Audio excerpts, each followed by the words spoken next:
Introduction. In 1331, the great traveller Ibn Battuta stood on the deck of a monsoon-driven dhow and watched a miracle rise from the Indian Ocean. Mogadishu, a dazzling metropolis of coral stone palaces and sky-piercing minarets, its sultan treading only on silk while merchants perfumed camel meat with rare herbs. This was the unrivaled titan of the East African coast, gatekeeper of ivory, ambergris, and the northern trade winds. Yet just 3 days' sail southward, in the Emerald Archipelago of modern Tanzania, another city stirred with dangerous ambition. Kilwa Kisiwani had awakened to a simple, revolutionary question: why should the North forever control the river of gold flowing from the mines of Great Zimbabwe? What followed was not merely a contest between ports, but a centuries-long struggle for mastery of the Indian Ocean world. Powered by the rhythmic pulse of the monsoon winds and fueled by gold, faith, and cosmopolitan pride, two rival civilizations, Mogadishu in the north and the rising Swahili city-states led by Kilwa in the south, pushed each other to extraordinary heights of wealth, architecture, and culture. Their bitter, brilliant rivalry forged the golden age of the Swahili coast, and left it fatally divided when Portuguese sails appeared on the horizon. Chapter 2: The Wind and the Gold. To understand this rivalry, one must understand the wind. For 1,000 years, the Kaskazi and Kusi monsoon winds acted as a conveyor belt, pushing ships from India and Arabia to Africa and back again. Geography dealt Mogadishu the winning hand early on. Located on the Horn of Africa, it was the first port of call for exhausted sailors crossing the open ocean.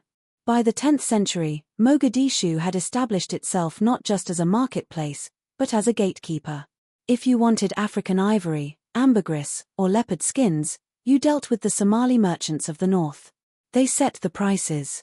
They controlled the flow. For centuries, the southern cities, Mombasa, Malindi, Lamu, lived in Mogadishu's shadow. They were prosperous, certainly, but they were secondary. However, the economic geology of Africa was about to shift the balance of power. Far to the south, past the Zambezi River, lay the port of Sofala. It was a humid, fever-ridden outpost, insignificant in appearance, but it possessed a secret: it was the outlet for the gold mines of Great Zimbabwe. For generations, Mogadishu had cleverly maintained control over Sofala, managing the gold trade by proxy. Northern merchants would sail past the southern cities, pick up the gold, and sell it to Arabs and Persians at an exorbitant markup. The trigger for the great rivalry was a realization by the rulers of Kilwa: why let the north hold the keys to the southern treasury?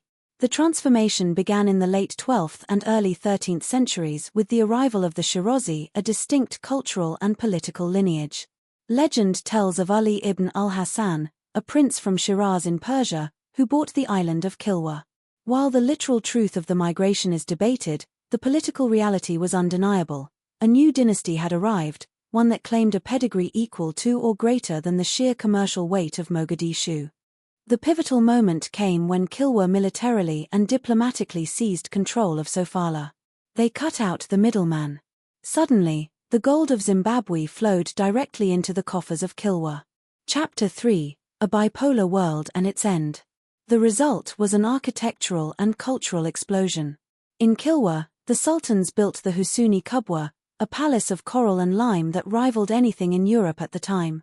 They minted their own coins inscribed with rhymes praising Allah and the Sultan. This was a direct challenge to Mogadishu's hegemony. The coast was no longer a monopoly. It was a bipolar world. The rivalry was fought with tariffs, spies, and religious patronage, a cold war of prestige. Both cities utilized Islam not just as faith but as a diplomatic passport. To be a sultan on the Swahili coast was to be a cosmopolitan figure. These rulers spoke Swahili, Arabic, and often Persian. They competed to attract the most learned scholars, the most skilled stonemasons, and the wealthiest merchants from across the ocean.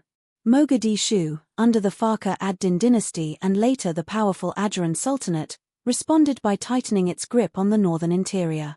They diversified, becoming masters of the textile industry and producing the famous Benadir cloth prized as far away as Egypt.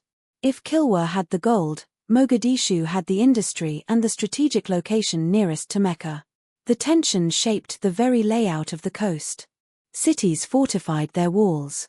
Alliances shifted like the sand. Mombasa and Malindi, caught between the two giants, often played one against the other. Yet despite the fierce competition, they never destroyed one another. They were bound together by the same ocean, the same religion, and the same language. It was a rivalry of siblings, bitter, envious, but blood-related. They created a unified Swahili culture, a civilization of coral stone and cosmopolitanism that was unique in human history. But this golden age of rivalry was living on borrowed time. The end did not come from within, but from the unknown waters of the Atlantic. In 1498, 3 ships with red crosses on their sails rounded the Cape of Good Hope. Vasco da Gama and the Portuguese did not care for the intricate diplomatic balances of the Swahili coast. They saw only Moors to be defeated and trade routes to be seized. The tragedy of the great rivalry is that it left the coast divided just when it needed to be united. When Portuguese cannons turned on Kilwa in 1505, blasting the beautiful coral palaces into dust, there was no grand coalition to stop them. The complex game of chess between North and South had left the board open for a player who simply kicked over the table. Today, if you walk the ruins of Kilwa Kisiwani, you see the skeleton of the Great Mosque, open to the sky, invaded by baobab roots. In Mogadishu, the old Hamaween district still stands, though scarred by modern conflict, a testament to a time when it was the city of Islam. This rivalry matters because it shatters the dark myth that Africa was isolated or static before the colonial era. Long before the modern era of globalization, the Indian Ocean was already a global village, and the Swahili coast was its marketplace. The great rivalry drove these cities to greatness, pushing them to build higher, sail further, and dream bigger, leaving behind a legacy of stone and spirit that even centuries of cannon fire could not entirely erase. By the early 16th century, the great rivalry that had ignited the Swahili Golden Age became its undoing. In 1505, Portuguese cannons shattered the coral palaces of Kilwa Kisiwani in a single week of fire and plunder. The Husuni Kubwa, once a marvel rivaling any European court, was reduced to rubble.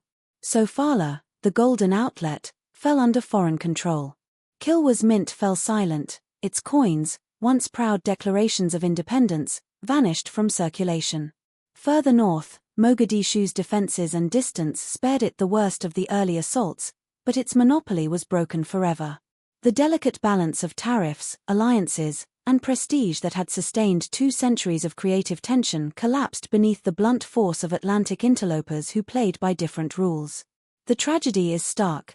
The very competition that drove these cities to build higher, trade farther, and dream in 3 languages left the coast fractured when unity was most desperately needed. Mombasa intrigued with the Portuguese against Kilwa, Malindi welcomed Vasco da Gama to spite Mombasa, old resentments overrode the common threat. The checkerboard of feuds became a cracked shield. What the monsoon winds had patiently woven together over a millennium, gunpowder and greed tore apart in a generation. Today, the ruins speak with haunting clarity.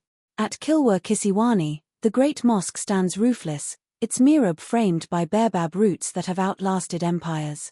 In Mogadishu, the ancient quarters of Hamaween and Shangani still trace the curve of 13th-century streets, their coral walls pockmarked by modern conflict yet defiant. These stones are not relics of isolation or backwardness, they are monuments to a sophisticated African modernity that predated European intrusion by centuries.